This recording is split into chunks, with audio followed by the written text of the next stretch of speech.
STICKERMANIA from Louisville, Kentucky. Wednesday night, usual live stream chat, 8:30 p.m. Eastern Standard Time. How's it going to everybody out there today? I think it's 23 degrees now, but we got some 60-degree weather coming up here in a few days. North Carolina Vinyl Picker said good evening, Frank. How you doing, Arthur? Larry said good evening, getting warmer in Chicago, expecting some snow. All right, that's what you guys need, is some warmth in Chicago. A Little Beatles Corner said hello, Sticker family and friends here tonight. Love my new Beatles for sale LP.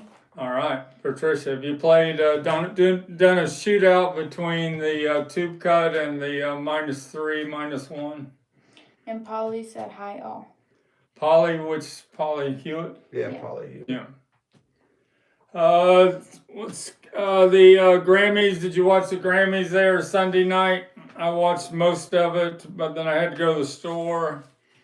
I didn't think it was as exciting as last year.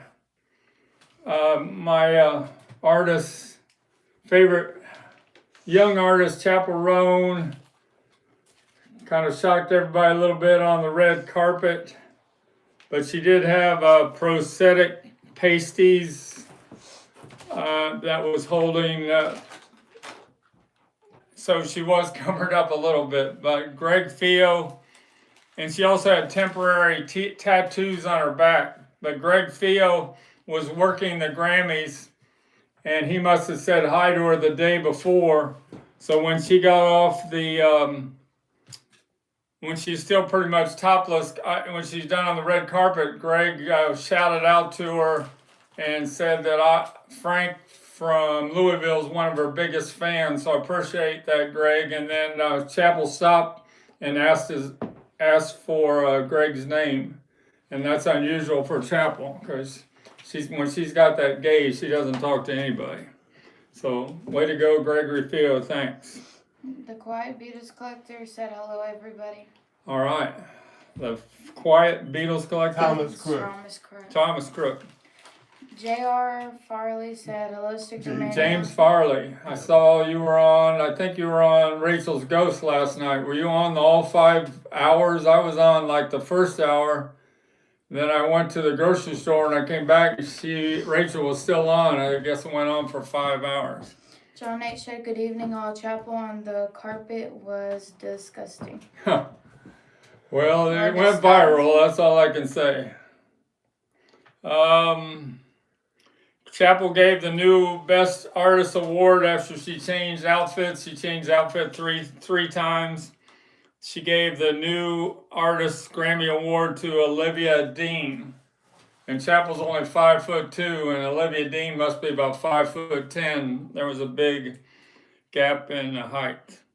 During the Grammys, they played All Together Now by the Beatles in the Starbucks commercial. I'd never seen that before. That was pretty cool.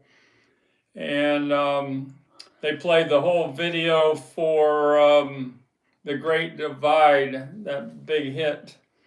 That's by Noah Kahan.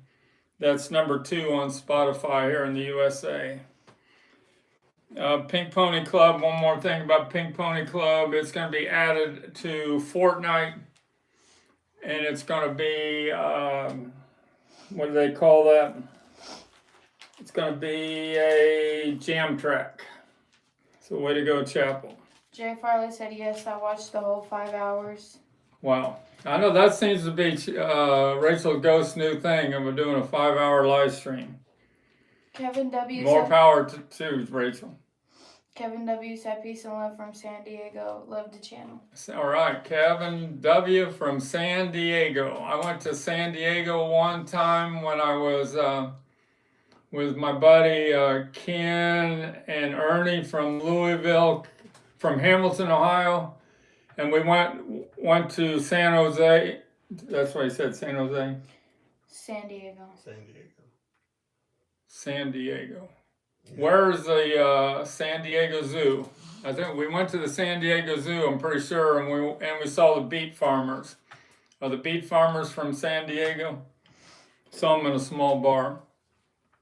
That was in the early 90s. So on the Spotify global chart, give me the Joe album. Joe is still number one. The what's his name? Whose name? Joe Carey. Oh, Jerry. He's still number one with the end of beginning in the global, but in the United States he's not. And then Bad Bunny is number two. I don't know what DTMF is, but I can imagine what that stands for. He's number two in the global, and on the USA, Bad Bunny is number one.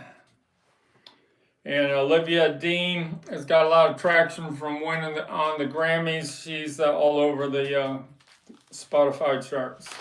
Kevin W. said Beat Farmers are from San Diego and they still play. They are awesome. All right, so that's where we went. We went to the San Diego Zoo during the day, and we saw the Beat Farmers that night. That was my trip to San Diego.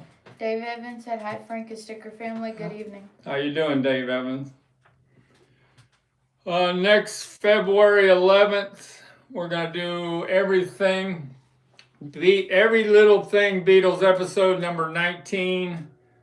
I haven't got Mikey Arugula's permission yet, but that's what we got down for. Polly from T-Shirt Express said that he would come up. That's his card from Staten Island. But Mikey is busy being an accountant now. This is a busy time of the year. And then the following week, in 2 weeks, is Mikey's birthday party. So we'll probably do a birthday party bash like we did last year. I think last year we had on Ted and Barbara and Mean Mr. Mayo and Polly from T-Shirt Express. Yep, and it's the cameraman's birthday. The cameraman's birthday? Oh, that's the same day, isn't it? Yep. I shouted out to Rachel on Rachel's Ghost yesterday about being on a future episode of Every Little Thing Beatles episode with me and Mikey Arugula, and she said she'd be happy to. There's a thing on YouTube about the Beatles are still listened to in 2026 and outsell most new young bands because every generation discovers there's something about the Beatles, that human emotion in their vocals with errors and mistakes. It's something that they latch onto that you don't get from new music. So every generation, I'm not saying everybody discovers the Beatles, but quite a lot of music fans discover them. Out of the Blue has been from the All Things Must Pass album. It's on the Apple Jam, the third album that I usually don't ever listen to. It's considered one of the greatest instrumental tracks. So I'll have to listen to Out of the Blue again. And going into our Chuck Negron tribute. He passed away yesterday at 80, I think it's 82 years old. There he is with Three Dog Night. This is their Crying album. I think this came out in 73. But Chuck had just done an interview. They posted it on the Professor of Rock only about 10 days ago. I don't know when the interview was done, but it's a good interview. Check it out. And it's about a 20-minute interview, but Chuck goes into how all those hits and all those gold records just amaze them that they got. From 1969 to 1975, Three Dog Night had 21 top 40 hits, starting off with One. One is the Loneliest Number. That was written by Harry Nilsson. Here's a rundown of the 21 hits that my favorite is coming up here. Number one was One. 2 was Try a Little Tenderness. 3 is Easy to Be Hard. 4 is Eli's Coming. That was my favorite Three Dog Night song. 5 was Celebrate. 6 was Mama Told Me Not to Come.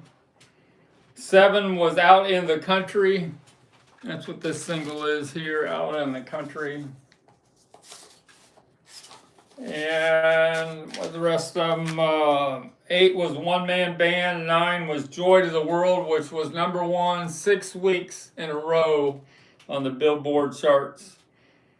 Number 10 was Liar. I like that song. 11 was Old Fashioned Love Song, written by Paul Williams. 12 was Never Been to Spain. 13, Family of Men. 14, Black and White. 15, Pieces of April. Chuck tells the story how he just kind of did a solo recording of that, and when it came out, the band was kind of upset because the band wasn't on that. But it was a big hit, Pieces of April. And then 16 was Shambhala, which is on this album.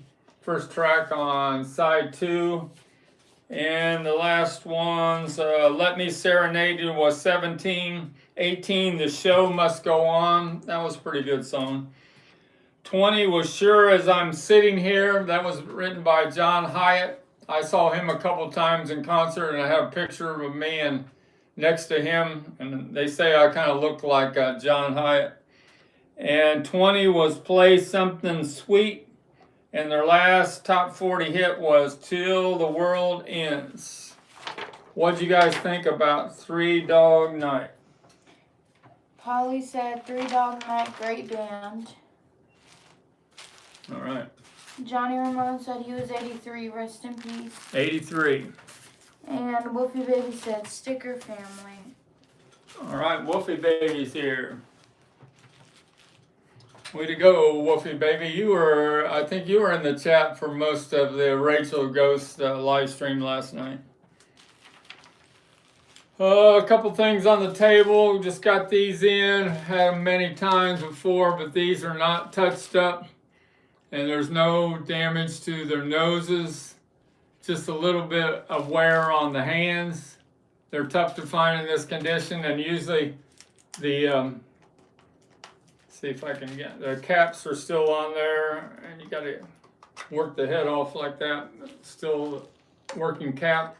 Many times they get a split in the back of the head there, and the Ringo is kind of on there tight. I'll just unscrew the cap.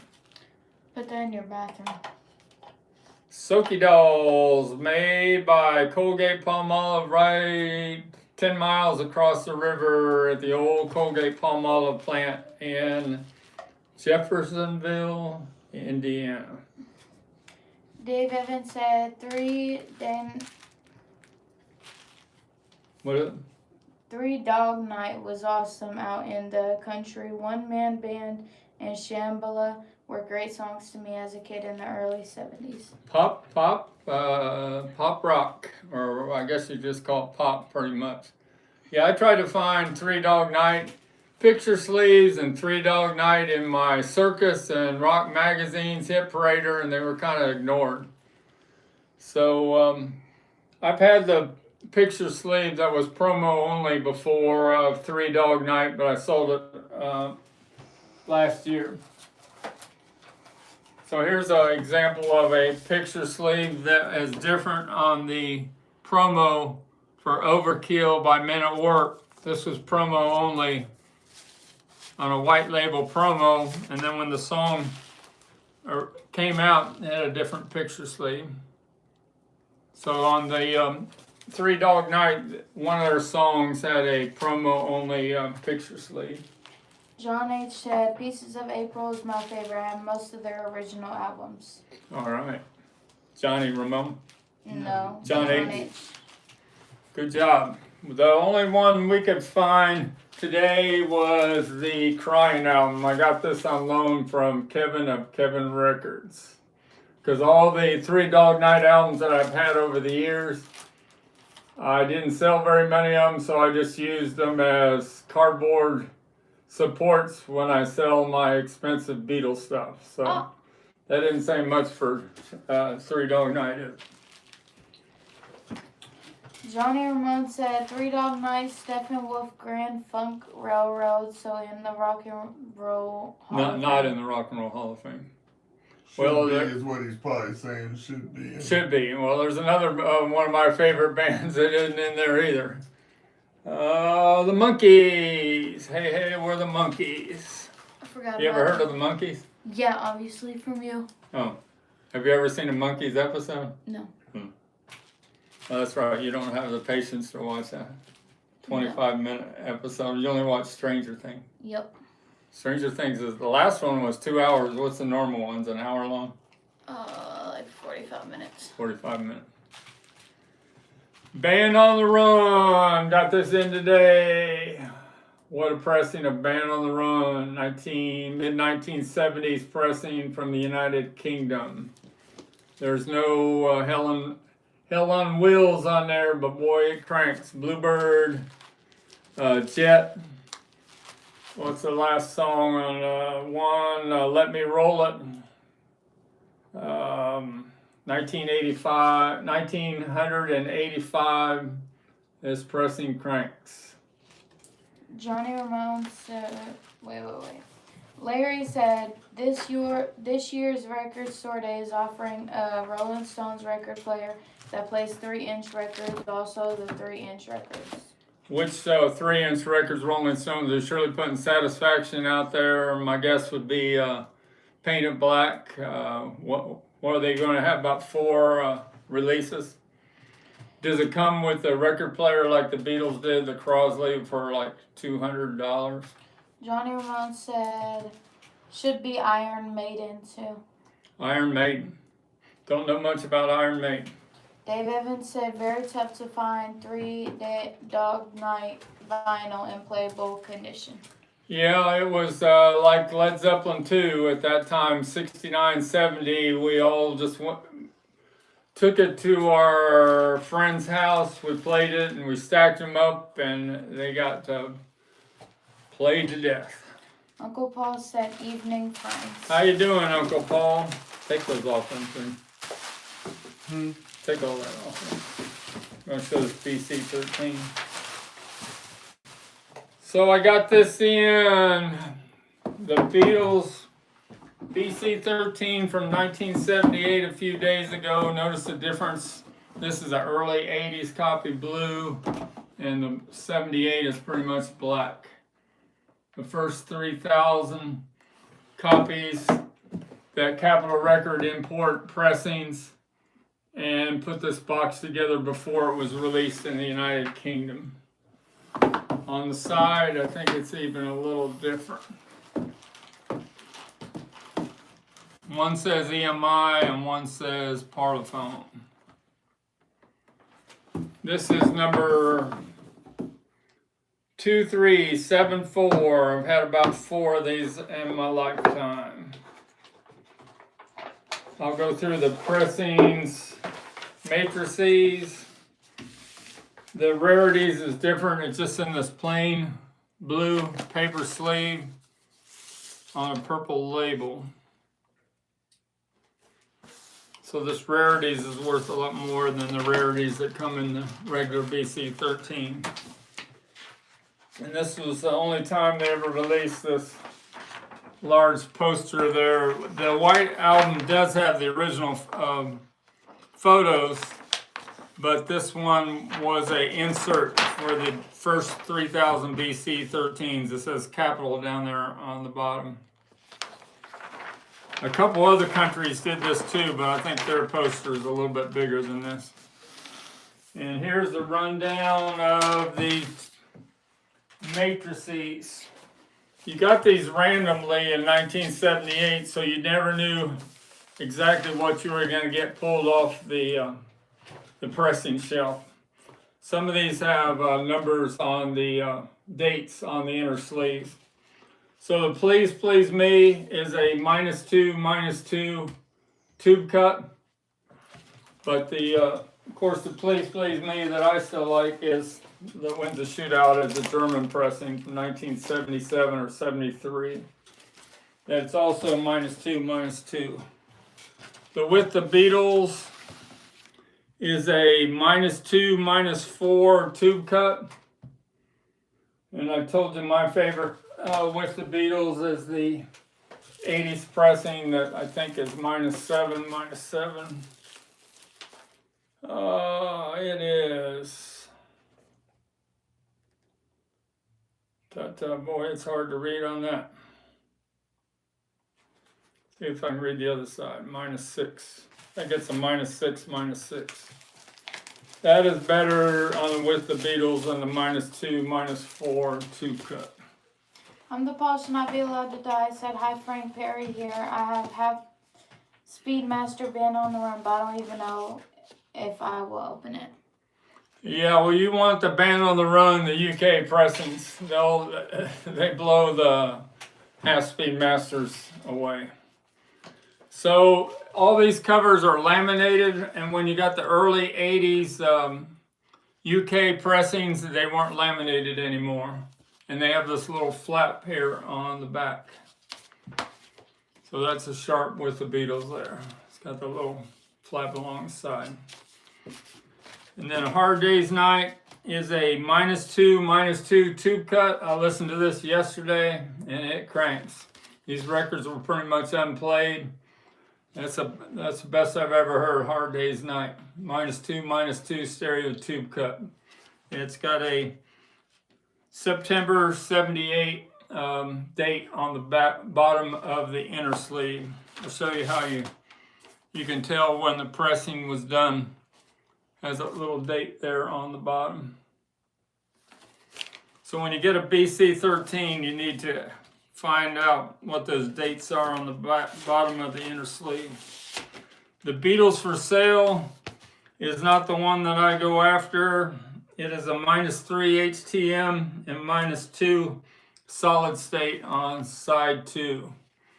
So hopefully Patricia played the -1 tube cut. Help is a -4 HTM, but on side 2 it's a -1 tube cut. Boy, this side 2 sounds wonderful. Starting off with Act Naturally and ending with Dizzy Miss Lizzie. Some people don't like Dizzy Miss Lizzie ending that Help album, but I like it. Rubber Soul is a -5 HTM on side 1. Rubber Soul, I got the wrong one. Rubber Soul. No, there it is, Rubber Soul. And it's a tube cut on side 2, -3. So the Rubber Soul, the best pressing, stereo pressing that I think is a military export from the early 70s. That's a -3 tube cut on both sides. Revolver is a -2 tube cut. I played it today. It sounds really great. But I'm going to do a shootout. I got a German pressing, 1977, A1, B1 coming. I'm going to do a shootout between this and the Germany pressing. Sgt. Pepper is a 78 pressing. It's 3 HTM on side 1 and 3 HTM on side 2. You know, I like the -1 tube cut. White Album was a surprise. It's all tube cut, the White Album. -1, -3 on record 1, -1, -2 on record 2. Has a pressing date of 5/78. According to Steve Hoffman, this is one of the best pressings ever of the White Album stereo. But I still like, in a shootout, my Holland pressing. I think 1980 still beats it. Yellow Submarine is a -4 tube cut on side 1 and a -2 HTM on side 2. But I hardly ever listen to side 2, so I'll just play side 1. That's the George Martin instrumentals on side 2.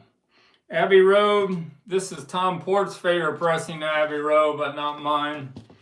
It's a January 78 pressing on the bottom of the inner sleeve. It's a -4 on side 1 and -3 HTM on side 2. And I still think the original -2, -1 is better. And the last one is Let It Be. It's a 3U on side 1, which is a original solid state, the second pressing, and it's a 4 Harry T. Moss on side 2. But I played the Let It Be from the box set today, and I think this is the best Let It Be there is. It is a 2U on side 1 and a 3U on side 2. And I compared it, and I think this wins the shootout for me on Let It Be. All right, that's my BC 13. I have a BC 13 from Holland coming that I got on eBay last night. It cost me $800. And I was asking about the White Album, and he wanted to know why I asked so many questions about the White Album. I had to explain after I bought it, because that's the best pressing ever, the Holland pressing of the BC 13. So I'll have an extra Holland 1980 pressing that I will be selling next week. Sold listings on eBay the last few days. Mobile Fidelity Sound Lab box set, the black box set that used to sell for $1,500, now goes for $500 because it's not that good of an audiophile box set. $500 for a whole big black box set of all 14 albums. I sold the Hey Jude 1973 UK -1. That was second in my shootout to my 1970 military export. I sold it for $144 and went out today. Somebody in the chat was interested, or watching my last video, interested in buying this, but I'm holding on to this for when Mikey Arugula comes to Abbey Road on the river. This is one of my 15 hot stampers I have now. And what other things sold? I sold a disco case, yellow. Today I went out in the mail with the WTRY on the back. They're a Buffalo radio station, and the instructional sticker and the insert inside. I sold one today for $400. And a couple other things. I also sold the Beatles Y, the red picture sleeve, for $359 from 1964. And another seller sold an Apple Watch in the box for $750. And a cool, I almost bid on it, but I didn't think it was good enough condition, a 1964 Beatles pencil case that had purse printed on the pencil case. I've never seen that before. Went for $315, but it's kind of rough shape. And then a Now and Then media kit from a couple of years ago sold for $1,500 for the Now and Then. I can't imagine what my bus stop, the big Now and Thens I used to have, what they would go for now if I still had one of those. And the I, Me, Mine box set, George Harrison signed book, not box set, but signed book, I, Me, Mine from 1980, sold for $2,750. My purchases. Can I say a few? Yes, go ahead. A Little Beatles Corner said, thank you very much for going through all the matrix numbers. Yeah, that's what Wolfie asked me to do last time. And The Paw Should Not Be Allowed to Die said, I think that they should have put the first George Martin song from the side of Yellow Submarine ahead of the first song on side 1. Okay. Okay, you can go. Kind of hard to change what happened almost 60 years ago. So the new Beatles collectible, I think I gave you a hint last week, was those 4 postcards from the Beatles biopics that are coming out. And I said that if anybody puts those up for sale, they're numbered out of 1,000. I would get and I bought the first 4 that went on eBay for $99. A day later, it sold for $199, another set, and now they're up to $250. I predicted that was going to be a hot collectible. So I'll have that for the next Wednesday. But I got numbers 225, 122, 224, and 231. And they came from Liverpool at the Strawberry Fields Park Museum. So the seller picked those up in Liverpool January 29th. He must have been on vacation. He went back to California, put them on eBay. He was the first one to put them up on the internet, and I bought it right away. So they're coming from California. So those cards were in Liverpool, California, and now they're coming to Louisville. Beatles White Album. I'll talk about Beatles White Album for a minute. Talked about the Holland pressing. So this seems to be the new hot collectible now of historical artifact. People collecting Beatles original White Albums. This is the original top loader, 502139 from the United Kingdom. It's got a store sticker on the back because these were never factory sealed in England. And it's got the EMI recording on the label, so it's a second pressing on both of them. This is the original from the United States. It's a 644,000 number, but it's got some seam splits. But I got one coming from eBay that has no seam splits, a near mint cover, and unplayed records, and it even has a yellow protector sheet for the photos. So I'll have that next week, and it cost me, I had to pay up for it because I want to get into this craze of having the historical artifact of the Beatles White Album. I paid $350 for it. Everyone give But a like. it's mint from 1968. So explain the Beatles White Album. One of these pressings has the mistake of the error. Instead of the continuing story of Bungalow Bill, it has just Bungalow Bill. And John Lennon got upset that they made a mistake on a few of the titles. And they got corrected pretty quick. So he was involved with the United States White Album, and also George Harrison was involved when he went to Capitol Tower and remixed the album. And then this is the last mono pressing I have from the 1981 box set I bought from Mazzy. I've sold all the rest of them. This is on my STICKERMANIA 2853 store, the pink one. This is up there on my eBay store, I think for $444. Excellent condition. Has a May 81 date on the bottom.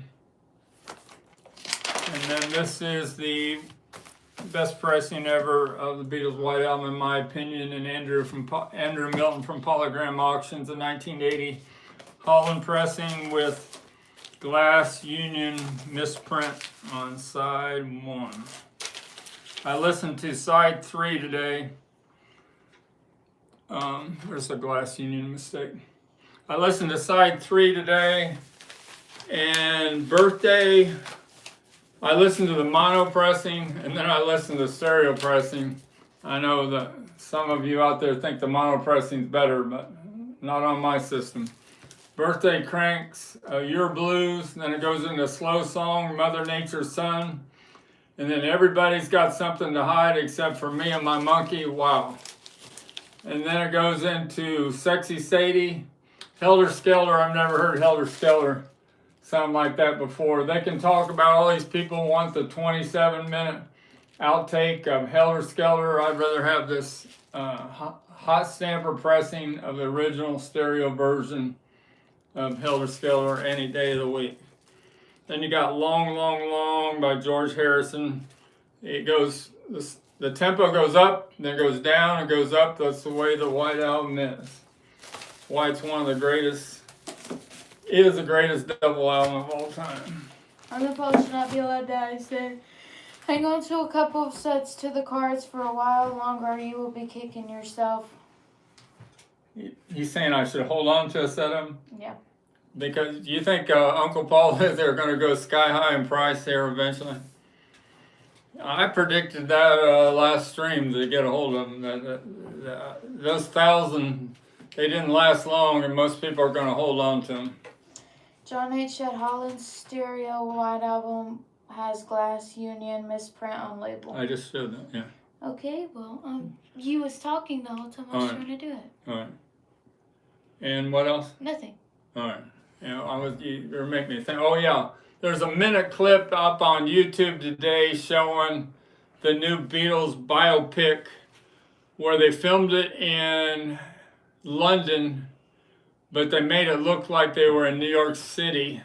And there's two girls that are on the back of a limousine when the Beatles are getting out of, and it's I don't know, it looked pretty realistic. All the screaming and people were holding up Hard Day's Night's album and introducing the Beatles. I don't know if they were counterfeits or what, but there were a few people holding this up in the filming there of that new biopic. But the Hard Day's Night, well, it was supposed to be in New York City. They're showing the Hard Day's Night, which was released in August of 1964. And it seems to me that this is supposed to be when the Beatles came to the Ed Sullivan Show for the first time. So that doesn't make sense to me. John H. It's going to be tough to get all those things exactly right. Never mind. Go ahead. Never mind. I read that already. But I'm excited about the biopics in 2028. I know Harry's Music Room said he wouldn't go to it. Mazzy stuck up for me. He says he was interested in it, but I'll see all four of them within a few days. Kind of like the way I watched the Beatles anthology as soon as they got released in the middle of the night.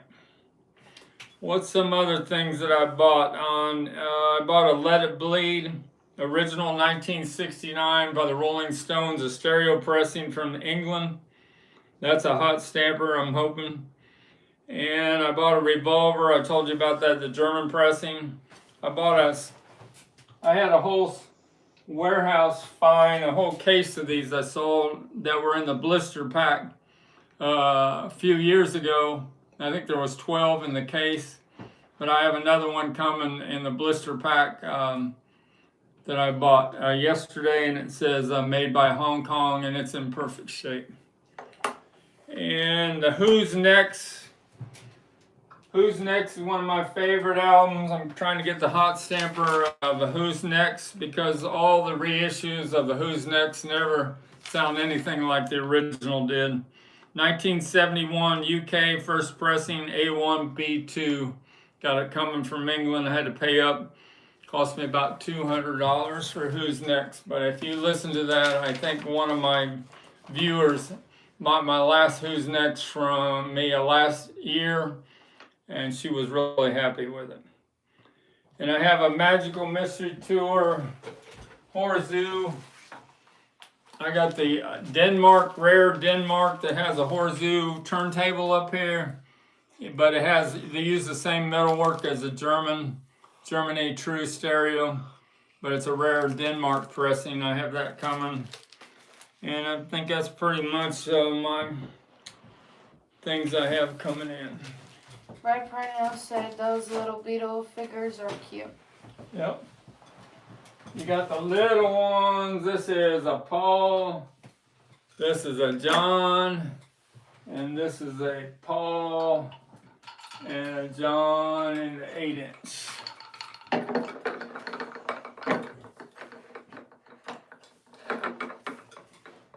All right. I have a set of these coming in the box that I should have, but the mail seems to be way behind. My regular driver's on vacation this week, and I have about 6 things in Louisville, but I get one a day, so hopefully tomorrow I'll get more than one thing.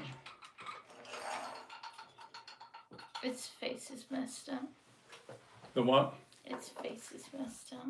Messed up? Well, they just made them real cheap in Hong Kong. I think that's all my notes. We got some other things to show here. You got any questions for me? Oh gosh, dang it. Going through my 45s, and I found this today. Brad Parnell will probably like this. It is a white label promo, probably from 1964 by Darlene Terry, called Ringo Ringo. And on the back side, it says a real live boy. But that's when all those novelty records, Beatles novelty records, were coming out in the summer of 1964. So the Beatles were selling 60% of all the records in the record stores in America. So if you wanted to get on the charts, you had to join the camp and do a Beatles novelty record.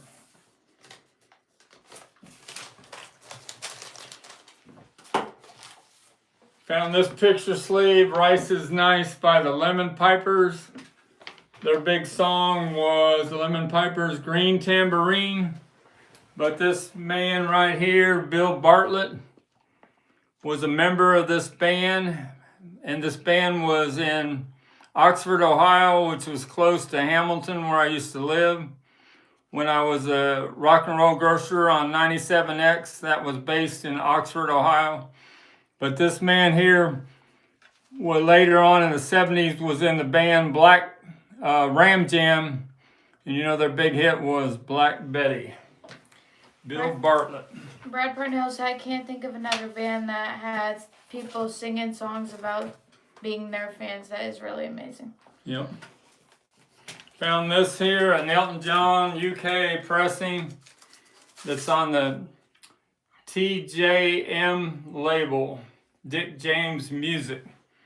So after Dick James Music and the Beatles didn't get along in the 70s, he represented Elton John.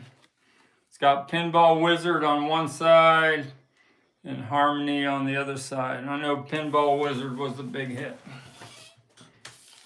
That's the original company sleeve of DJM. I'm pretty sure that stands for Dick James Music.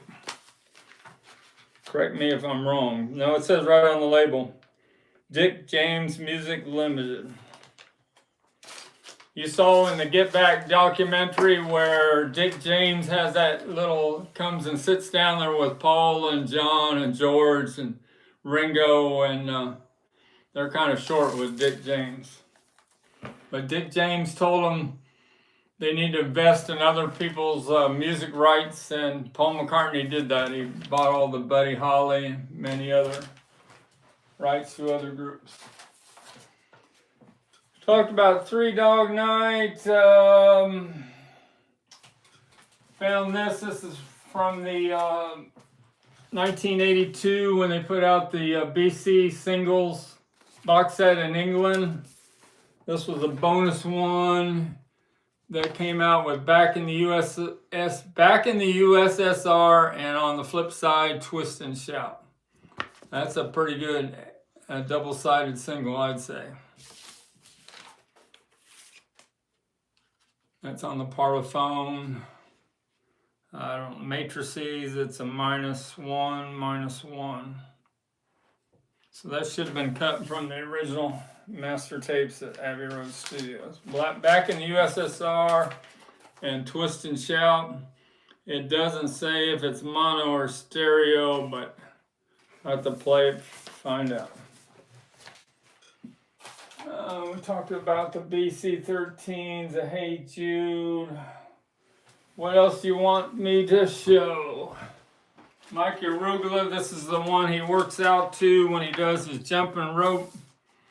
Led Zeppelin 3 album. This is first pressing. Led Zeppelin from 1970 in the United States with the hype sticker and the shrink. It was discounted.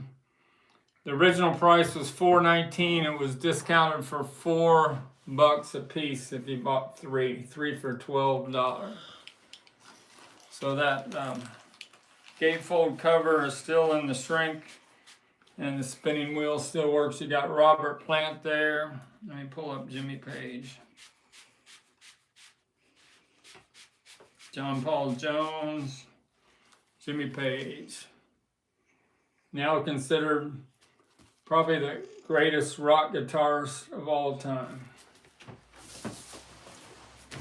Where are we at on time? It's been 45 minutes. 45 minutes? Yep. Got this Billboard magazine in.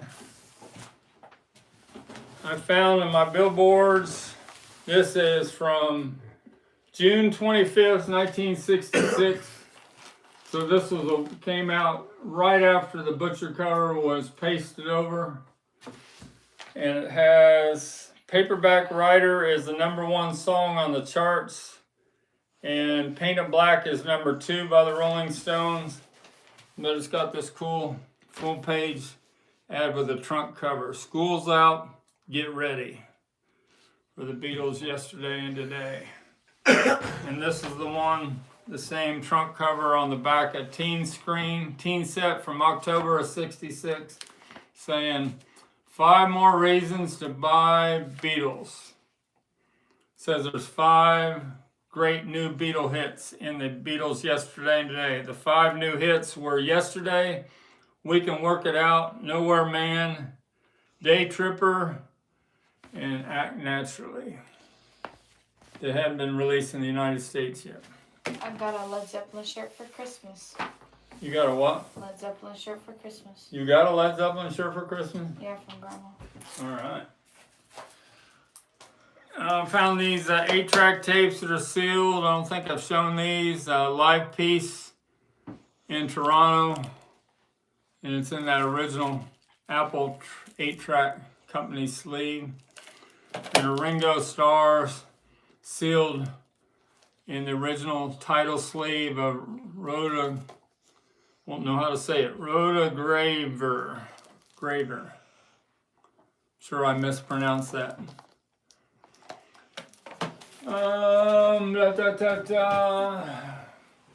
Mikey Ruga, you'll have to let me know. I'll try to get a hold of you about whether you can be on there next Wednesday night, February 11th, for our next Every Little Thing Beatles episode number 19 with Mikey Arugula and special guest Polly from T-Shirt Express. And I talked about Abbey Road, the Let It Be box set. Everything. Brad Parnell said, I'm watching a game Toronto on my other monitor right now. David Bowie, I haven't got any more. Multitasking. What? Multitasking what he's doing. Yeah, unlike Papa. Brad Parnell, are you going to Abbey Road on the River in May? So you can join our little get together with Mikey Arugula. I feel like you ask this every week. There's another hot stamper I'm saving this play from Mikey Arugula. My first pressing of Ziggy Stardust from 1972, and my Aladdin Sane from 73, first press from the United Kingdom. This was #1 album when Band on the Run was released. And picture sleeves. Sold a Hello Goodbye on my STICKERMANIA 2853 eBay store. I put another one up there. And I'm still working on the big local Beatles collection, but it may not happen. He's emotionally attached. So wish me luck. I don't know if Mark Lapidus had that auction in New York for his collection. I'd be interested to find out. Show me my regular email. If you need to get a hold of me about anything, That is my Mr_StickerMania@yahoo.com is my email. And show me that chapel on top. I got it. And my sign, Chapel Rome, surely aren't going down in value this week with all the commotion about Chapel Rome. She has her clothes on this one. Chapel Rome, X's and O's, that's the way she signed her name. Brad Parnell, so I'm not sure yet. Got a lot of time between now and then. Are you guys going to meet up for dinner somewhere on the side of the river? Yes, over there in Jeffersonville. Johnny Ramone said, Jimi Hendrix, Experience, Foxy Lady, Purple Haze for starters, best guitarist ever. Put them on your turntable. I've had the Jimi Hendrix first album before. I need to get I'm trying to search and get a UK first pressing of Jimi Hendrix Experience on Track Records. Okay, I think that's it from Louisville, Kentucky. Thanks for joining our chat today, and we will be back Saturday night, 8:30 p.m. Eastern Standard Time. Let's hope I get some packages in from the United States Postal Service here in the next few days. Thanks a lot. Bye. I'll be here again.